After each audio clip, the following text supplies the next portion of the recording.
As públicas, salário mínimo.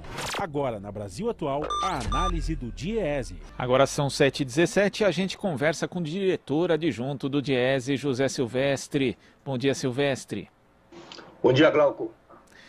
Silvestre, foi divulgado um levantamento da agência de risco Austin Rating mostrando que o desemprego no Brasil é mais que o dobro da taxa média global e também é o pior entre os integrantes do G20, o grupo ali que reúne os 19 países mais ricos do mundo e a União Europeia, que já divulgaram números relativos ao desemprego em agosto ou setembro.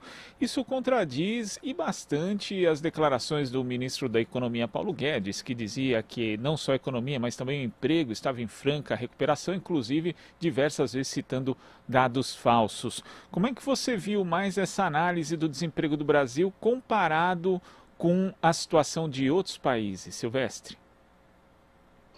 Olha, Glauco, isso na verdade não tem nenhuma novidade, né?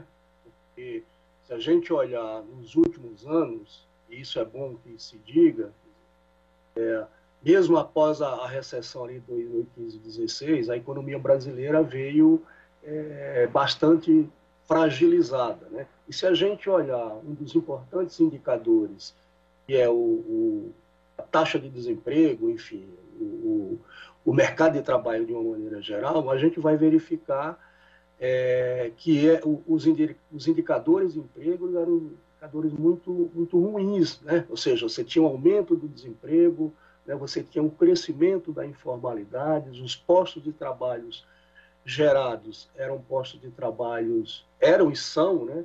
Postos de trabalhos informais, precários, né? Então você teve, além dessa fragilidade da economia, você teve um agravamento, de um lado, pela reforma trabalhista e, mais recentemente, um agravamento em razão da própria pandemia da Covid-19.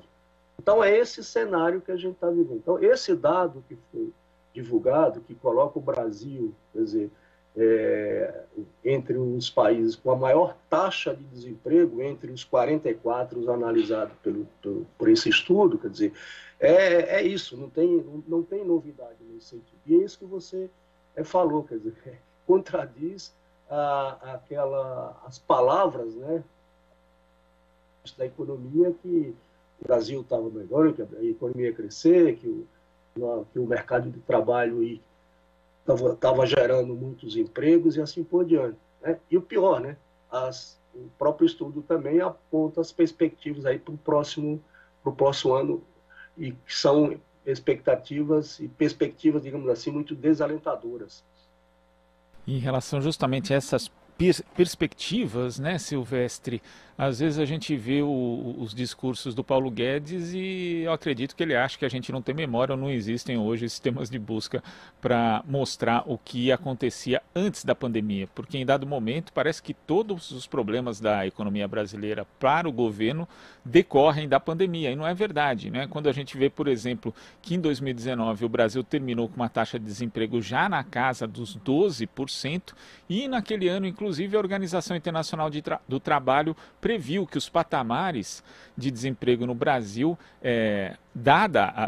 continuando naquele ritmo, continuariam ali pelo menos na casa de 11,5% até 2024, ou seja, no período de 5 anos, com o Brasil em um patamar de desemprego muito elevado, isso antes da pandemia, né? É importante se frisar e a gente não esquecer isso, né, Silvestre? Porque antes mesmo desse período que a gente passou, o Brasil já tinha dificuldades e não tinha perspectivas de melhora, pelo menos diante do quadro que era analisado, e hoje, infelizmente, esse quadro piorou.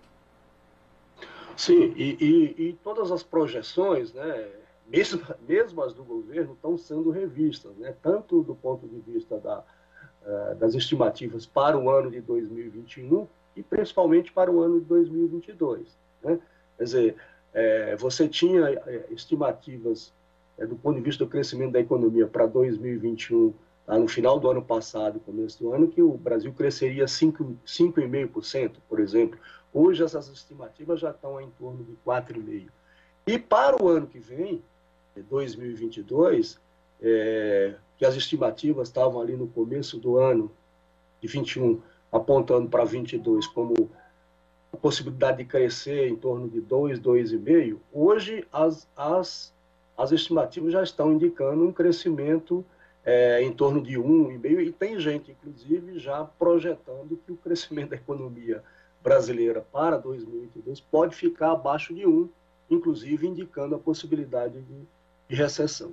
Então, o que significa dizer, né, Glauco, que do ponto de vista do mercado de trabalho, vai ser muito ruim, né? Além disso, você tem um agravamento da situação dada aí pelo próprio governo, que é o aumento da taxa de juros, né? Você tem também, além do aumento da taxa de juros, que isso vai impactar negativamente na economia de uma maneira geral, enfim, no crédito, né, no consumo, enfim, na produção, você tem também aí o fato de você ter muitas pessoas, né, que estavam, digamos, em situação de desalento, de desistência de procurar emprego que não encontrava, que estão retomando, né, estão voltando a procurar emprego. Isso também, evidentemente, pressiona a taxa, né? Agora é isso, enquanto você tem as projeções para o crescimento crescimento médio da economia mundial para 2022 entre 4,5% e 5%, isso são projeções aí do FMI, da OCDE, etc. No caso brasileiro, é isso, a projeção para 2022 pode ficar em torno aí de 1%. E agrava mais ainda a situação do emprego, quer dizer, a situação da queda na renda da trabalhadora, das famílias. Quer dizer. Então, não tem as perspectivas, de fato, para o ano que vem são muito ruins para o Brasil. E quando você cita essa questão da elevação da taxa de juros, Silvestre, que é a medida que o Banco Central tem tomando para conter a inflação, e aqui cabe um parênteses, né? A inflação que é, segundo a Trading Economics, né, dados divulgados recentemente também, é a terceira maior entre os países que compõem o G20, quer dizer, o Brasil também tem uma inflação que é maior do que a grande maioria dos países do mundo, mas quando existe essa elevação da taxa de juros, você acaba inibindo o crescimento e, segundo a grande parte dos economistas, sem crescimento econômico, o Brasil não vai conseguir gerar empregos. Então a gente está cada vez mais distante, Silvestre, de um passado recente, quando tivemos índices de desemprego na casa dos 6,7%, menos da metade do que é registrado hoje, ali em 2014. Para a gente voltar a essa realidade, vai ter que ter crescimento econômico, mas também políticas públicas que sejam voltadas para a criação de emprego, Silvestre. Sim, você teria que ter, digamos assim, esses dois movimentos, né? Quer dizer, você ter condições, né? E aí uma política econômica do governo que permitisse, né, retomada de investimento, né, que permitisse geração de emprego, que permitisse uma melhora na renda, enfim, que fizesse a chamada roda da economia girar, de um lado. E, de outro lado, há necessidade também, né, de você ter políticas, né, Glauco, de incentivo, né, políticas voltadas para geração de emprego e, sobretudo, empregos para uma parcela importante da população brasileira, que são os jovens, né? E onde se encontra a maior taxa de desemprego. Então, agora, olhando do ponto de vista da prática, da trajetória, das atitudes, das iniciativas desse governo, dificilmente isso ocorrerá. Uma coisa é certa nesse governo, quer dizer, o que tá ruim pode piorar. Esse talvez seja uma frase que resuma muito bem o que é esse governo. O pior que tá fica, né? Silvestre, muito obrigado pela sua participação aqui no Jornal Brasil Atual. Até a próxima. Até a próxima, Glauco.